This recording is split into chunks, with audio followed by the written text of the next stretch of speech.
The Sox take the series in Baltimore with an 8-4 win on Thursday afternoon. Welcome to another edition of Red Sox Now. I'm your host, Mike Antonellis, one of the radio and TV broadcasters for the Worcester Red Sox. Make sure to like, subscribe. Please subscribe and comment. We love the comments, we love the subscriptions, and we love when this show becomes more interactive. Make sure to follow me on X, at the Radio Mike. I'm on Blue Sky, I'm on Instagram, TikTok, Twitch. You name it. There's not a snap face yet. Bill Belichick calls it snap face. I think someone should invent that. All right, the Red Sox, this is the thing with baseball. You can get so emotional on how the days go, and then all of a sudden you have 2 days the way they did. They lost Baltimore's home opener. They had a day off, which I said can be a good thing. And in back-to-back games, the Red Sox, with victories, this one a little bit more of a grind out, but they put the runs up early. They had 4 runs through 2.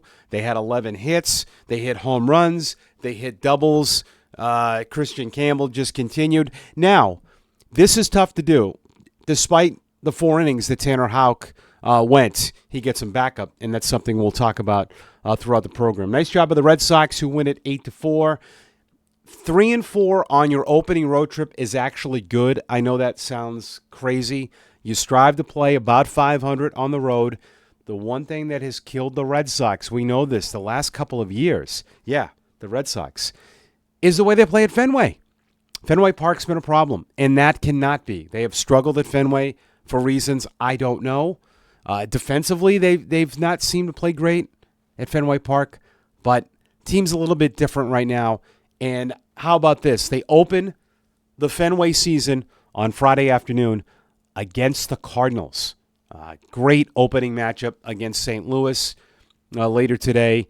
And, I like that the schedule that you play everybody. And this is a very intriguing opening day. You're probably going to have some Cardinal fans there as well.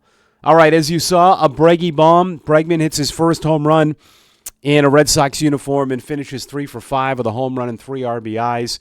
Had a couple of doubles, one off of Aiken and Bowman, and a .290 batting average through the road trip. His home run went 104 off the bat. It came in the first inning, and it really set the tone. But what really impresses me, of course, about Alex Bregman is his leadership on the club. And this is a guy that has the pedigree, and we've heard about it with Houston, the way that he would mentor players.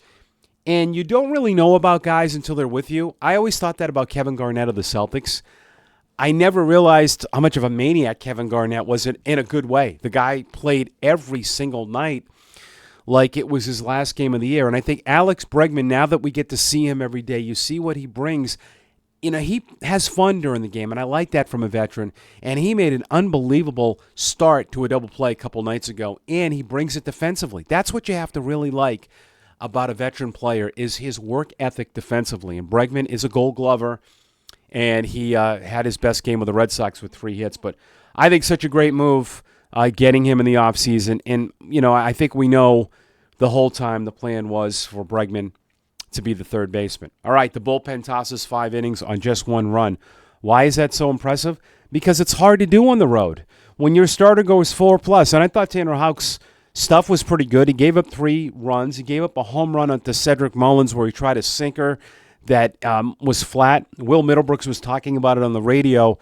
If your sinker does not have a lot of action, it can tail right over the plate, and Mullins was all over it. He has really destroyed the Red Sox. He already has 3 home runs, and the home run for Mullins was 108 off the bat. So it wasn't great, but, you try to avoid 2 to 3 inning blow-up starts early in the year. 4 innings, 5 hits, 3 runs, 2 walks, 6 strikeouts. Not horrible, obviously not what he wants, but Kelly got the win. Justin Wilson got a hold. Slayton was scoreless.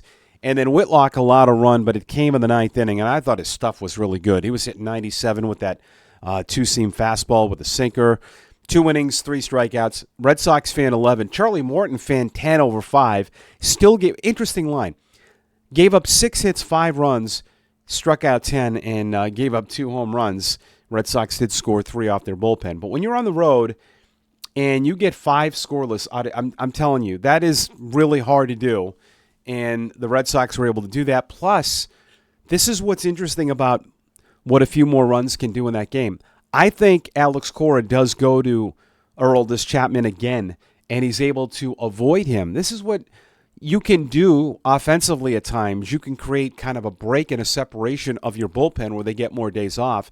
And despite going the 4 innings on the road from your starter, you would think in a game like that your closer's probably coming in, but they have flexibility. I really like that back end. So you could see where it lines up. I mean, Kelly, Wilson, Slayton, Whitlock. If Whitlock were to struggle anymore in that game, then it's Chapman. So you could see backwards Chapman, Whitlock, Slayton. That's the setup, guys. And I really like that for the Red Sox. I think they've done a really good job in building that. So, you have to like the 5 innings in the way that bullpen pitched and attacked a really good offense. Just amazing, guys. He really is.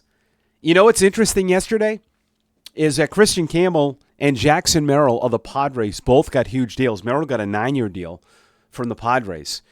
Campbell had 3 hits after his deal. Merrill homered last night. Kristian Campbell homered on Thursday on a 3-2 curveball that he was out in front just a little bit, and he still whacked it out of everything and left in Camden Yards and hit the ball 104 off the bat with a estimated distance of 389, and that made it 4-1. That was a big home run. 2 more hits, 2 RBIs. What does this tell you about baseball people? Was I shocked about Kristian Campbell? I said it on the episode yesterday. Absolutely. Who was not shocked? They were very deliberate and defiant with this, that they believed that this kid could be their second baseman. Sometimes the guys, running things, the manager and the guys on the field, Alex Cora played. He's got a staff with input. Sometimes these guys know a thing or two. And it's okay that we can sometimes question them. I do trust them because I've been around the game almost 30 years and I've learned a lot from coaches, and they see things differently. But the fact that they were very deliberate about this and said, listen, this is our guy. And that's something that they noticed a long time ago. I even think before spring training, he came in pretty much the second baseman. They didn't hide that. They didn't hide Bregman either. But this is interesting, where we look at other things, the fact that the guy played at 3 levels last year, that he was in Georgia Tech 2 years ago. That doesn't matter for this guy. Could matter for another guy. But they were right on this, and they put their stamp down in this contract extension. This was a guy that they knew, I think even last year, wow, we got a big league guy. And remember, Campbell was compensation for Xander Bogaerts. Xander is playing second base for the Padres, and this is your guy. Many were mad about not keeping Bogaerts. Now you got this guy for 8 more years, way younger. What will Bogaerts look like in 8 years? Funny how things kind of worked out in the end. Great stuff. Red Sox 3-4 in that opening trip, but they win the final 2 games. Devers had another hit on Thursday, so he's hit safely in 2 straight. He's reached base safely in 3 straight. Fenway opener, I can't wait to talk about this on Monday. The Red Sox over the weekend take on the Cardinals, including a Sunday night game on ESPN. Make sure to like, subscribe, and comment on the episode, and follow me on X at The Radio Mike. I'm Mike Antonellis, and thanks for watching another episode of Red Sox Now.